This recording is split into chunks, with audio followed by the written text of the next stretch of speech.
મારું નામ ક્વિની ઠક્કર છે. હું ધોરણ 2 માં અભ્યાસ કરું છું. આજે આપણે એ અને એન વિશે શીખીશું. એ ઈ આઈ ઓ યુ. ઈ પાંચ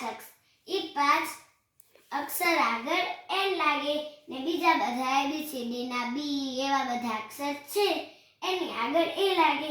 ચાલો હવે આપણે આના આગળ લખીએ. APPLE એમાં એન લાગશે. ફેન તો એમાં એ લાગશે. BALLEGG તો એક છે એમાં ઈ આવે તો એમાં એન લાગે. પછી ORANG એમાં આગળ ઓ આવે છે તો એમાં પણ એન લાગશે. BOOK બુક તો એમાં એ લાગશે કારણ કે એમાં આગળ બી આવે છે. CAT એમાં આગળ સી આવે છે એટલે એમાં પણ એ લાગશે. SPERROW સ્પેરોમાં પણ એ લાગશે કારણ કે એમાં એસ આવે છે.